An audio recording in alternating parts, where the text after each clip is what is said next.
Hi hello, അടിപൊളിയായിട്ടുള്ള ഒരു flowering plants ആണ് കേട്ടോ ഇതൊരു സീസണൽ ഫ്ലവറിങ് പ്ലാന്റ്സ് ആണ്. കാരണം എപ്പോഴും ഇതിൽ പൂക്കൾ ഉണ്ടാവില്ല. അതൊരു സീസൺ ആയാലും മാത്രമേ ഇതിൽ പൂക്കൾ ഉണ്ടാവുള്ളൂ. അല്ലാതെ നമ്മളൊക്കെ ഒരു ഇലച്ചെടിയായിട്ട് വളർത്തുന്നൊരു ചെടിയാണ്. അപ്പോൾ ഇതിൻ്റെ ഒരു പൂവാണ് കേട്ടോ ഇതിൻ്റെ ഹൈലൈറ്റ്. കാരണം ഇത് ഒരു താഴോട്ടാണ് നിൽക്കുന്നത്. ഇങ്ങനെ എന്താ പറയുക, താഴോട്ട് നോക്കി നിൽക്കുമ്പോഴാണ് പൂവ് നിൽക്കുന്നത്. അപ്പോൾ ഒരു കമ്പ് ഇങ്ങനെ നീണ്ട് വന്നിട്ട് അതിലാണ് കേട്ടോ ഫ്ലവർ ഉണ്ടാകുന്നത്. നമ്മുടെ നോർത്തേൺ ക്രിസ്മസ് ട്രീ ആ ചെടി പോലെയൊക്കെ തന്നെയാണ് ഇത്. അപ്പോൾ നല്ല ഭംഗിയായിട്ട് നല്ല കളറിങ് ആട്ടോ. ഇത് കൂടാതെ വേറെ കളർ ഉണ്ടോയെന്ന് എനിക്കറിയില്ല, ഞാൻ കണ്ടിട്ടില്ല. പക്ഷെ നല്ലൊരു എന്താ പറയുക, പിങ്ക് നിറത്തിലുള്ള ഫ്ലവറാണ് കേട്ടോ ഇതിലുള്ളത്.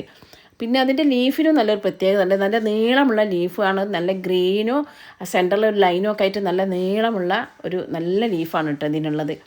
അപ്പോൾ ഇതിന് ഒരുപാട് വെയിലൊന്നും ഇഷ്ടമല്ല. നല്ലൊരു പാർഷ്യൽ സൺലൈറ്റിൽ വളരുന്ന ഒരു ചെടിയാണ്. അതായത് ഷെയ്ഡ് ലിവിങ് പ്ലാന്റ് ആണ്. കൂടുതൽ വെയിലടിച്ചിട്ടുണ്ടെങ്കിൽ ഇലകളൊക്കെ കരിഞ്ഞു പോകും.